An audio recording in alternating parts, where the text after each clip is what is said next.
Hi everyone, my name is Laura. I am one of the cookery tutors at Richmond and Hillcroft Other Community College.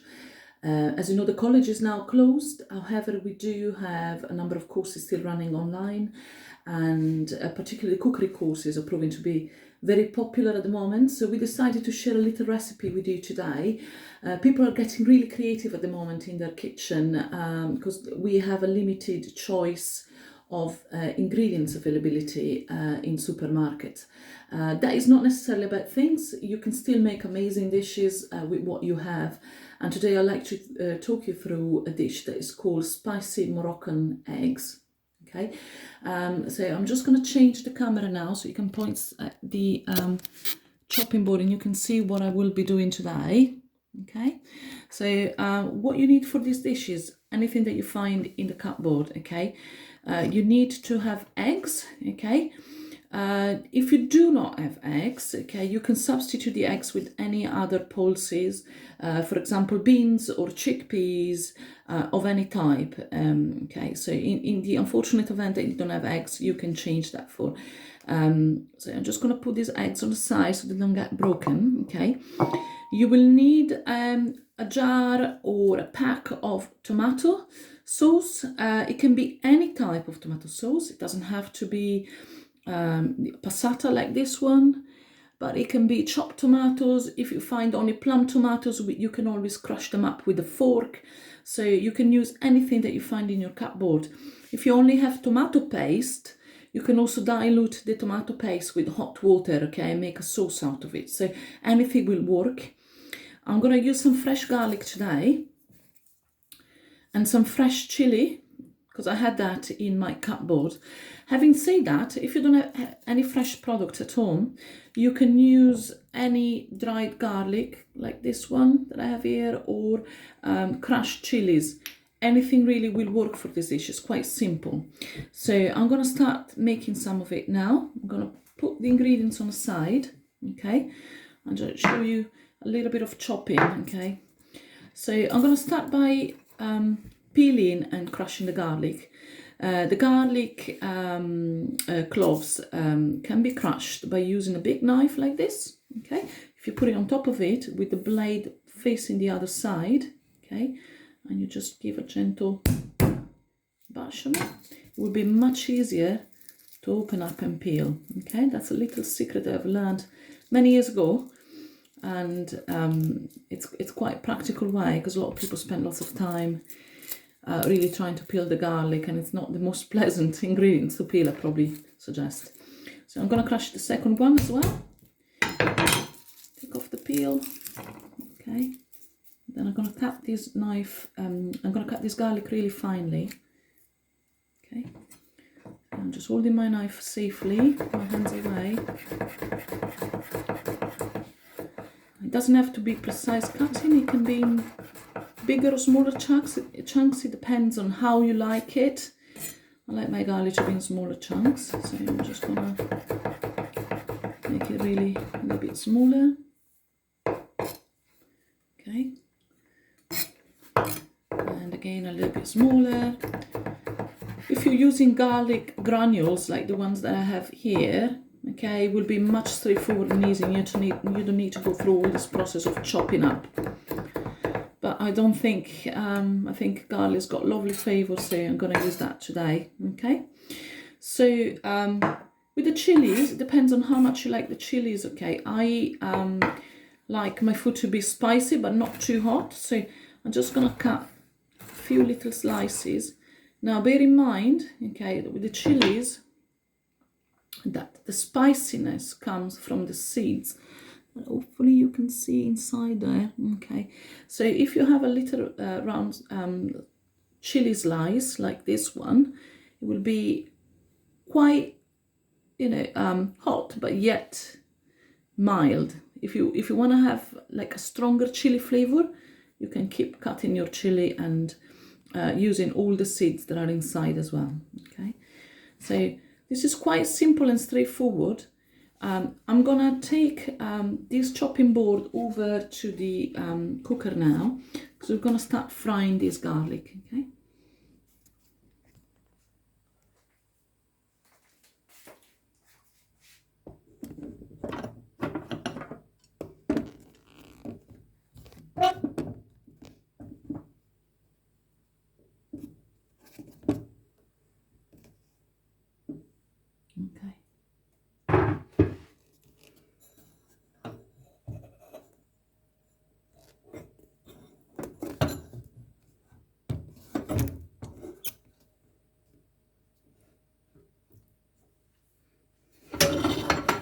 Okay, so very easy to do.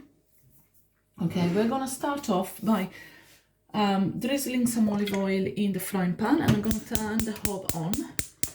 I have a gas hob, which I quite like because you can actually turn the heat up and down quite easily. So olive oil goes in, okay. You will see the olive oil starts to get really runny when it warms up. Okay, so we're going to wait for that to happen now. In the meantime, I'm going to bring over all the ingredients. We're going to start frying the garlic first. We always start by frying the garlic or the onion. That's the basics for cookery. Okay, so we're going to start by putting the garlic in. So I'm going to pick up the garlic with my knife and I'm just going to put it in. And very soon you will start to hear a sizzling sound. Okay, this is a pretty good pan, so it takes a bit to warm up, because once it warms up it stays really nice and hot. You can take a spatula or a wooden spoon or whatever you have at home and start moving the garlic around so it just gets nice and coated. Okay, there you are. So that is starting to warm up now. I can see the oil is getting really runny, which is really good. Okay, I don't want to cook this garlic too much, okay, because otherwise it will burn. Garlic can burn really quickly, so I'm just putting it on a high heat now for a couple of minutes to let the garlic open up and get all the flavours going. Okay, so that's what's happening now. It looks lovely, it smells really nice. I think nothing beats the smell of garlic frying, really. It's really good.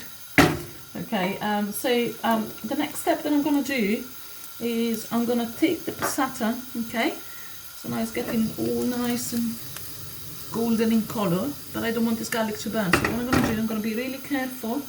I'm going to take the heat down a little bit and I'm going to pour the passata inside my frying pan. Okay, I'm going to let that rest for a moment. You can see it's starting to simmer. Okay, we want that to simmer. Okay, you need to be careful as well because it can go in every direction when you start doing that. I'm going to add a little bit of salt on top. Okay, I would say probably 1/4 teaspoon. And if you want, you don't have to, but I always put a little pinch of salt in, of sugar in my tomato sauce. Okay, that takes away the acidity of the tomato. I quite like the flavour of that. Okay, so I'm gonna cook that for about 5 minutes. Okay, what I'll do is I'm gonna use a lid because I don't want that tomato sauce to go everywhere. Okay, so I'm just gonna give gentle shakes with the lid on top and let that cook away. It will not take more than 5 minutes on a low heat. I'm speeding things up now, so it will be ready in a couple of minutes. So I can see that is sizzling alright. You can see that it looks really good. Okay, keep that going. Okay, so after you've cooked this sauce for about 5 minutes, okay, you will need to take the heat down. Okay. You need to do that to be careful that the tomato is not going to go in a lot of different directions. Okay. Now this is the stage where if you want to add any extra spices to it, like cumin, ground coriander, this is the moment to do it. I like my dish to be quite plain, so all I'm going to do now is I'm going to take the eggs and I'm going to cut the eggs straight into the tomato sauce.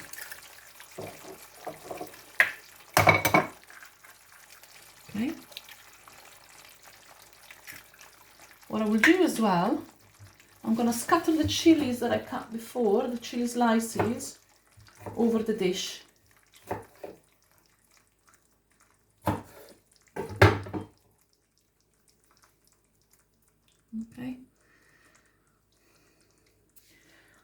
put a little pinch of salt on top of the eggs, tiny bit, just for the flavor for the yolk. Okay, and if you want to make this extra lush, okay, you can, I'm just going to turn the heat on again now, but if you want to make this extra lush, you can put a little bit of grated cheese. Okay, so I had a little bit of grated cheddar. I like my eggs with cheddar, and I like how they mix with the tomato sauce, so I'm just going to put that on top as well. This is the moment when you need to put the lid back on, because those eggs will need to cook quite nicely, but we don't want to overdo them. Okay, they will cook nicely until the egg white is firm, but the yolk is still soft in the middle. That will make it really delicious. So I'm letting that cook for the moment. Okay, and I'm just going to grab another extra ingredients that I have in the fridge.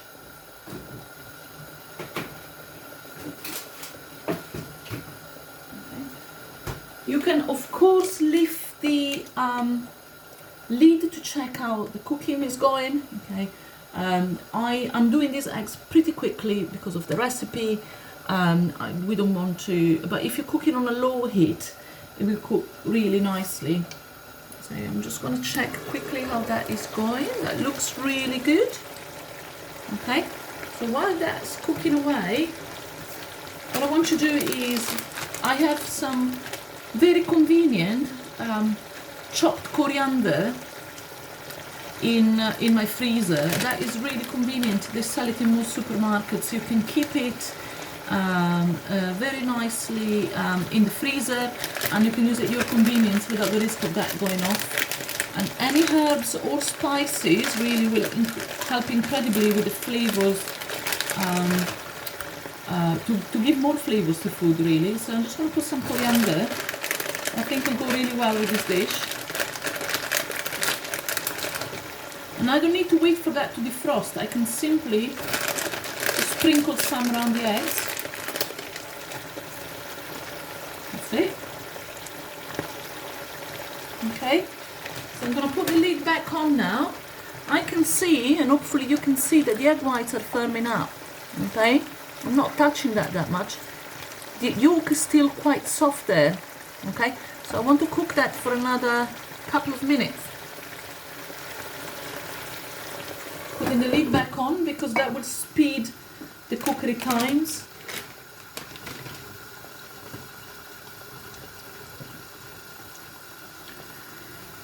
As I said, this is a very simple basic dish. You can do it with anything. If you have a can of beans at home or chickpeas, you can also add them, okay, to your dish here. You can add them just straight after the passata. If you don't have eggs, you can make the same with beans. You can really get as creative as you like. Just trying to see if I find any kind of beans there that I can show you. I think I need to do a little bit more shopping for that. So this is now getting ready. That's great. Yeah, this is ready now. So I'm going to turn the heat off. It's all cooked, it's all done now, which is really good. Okay, just going to move the phone so you can see how it looks like. The egg whites is cooked, the cheese is melted, the yolks are still soft. So if I take a piece of bread, I managed to find a piece of bread and show you how that is. We did a bread making class last Saturday online, and we baked some delicious bread. So I'm going to use that bread now just to open the yolk and show you how delicious it looks. If you open that, you can see you've got a very runny yolk, and that is really, really nice with the tomato sauce. Okay, that's it really. Okay, simple, easy, and you can make it with simple ingredients. It's quite cheap to do as well. I hope you enjoyed that. Don't forget to visit our website and to check all the courses that we're offering at the moment. Okay. Stay home and be safe. I hope you're all well, and we're going to catch up soon. Thank you. Bye-bye.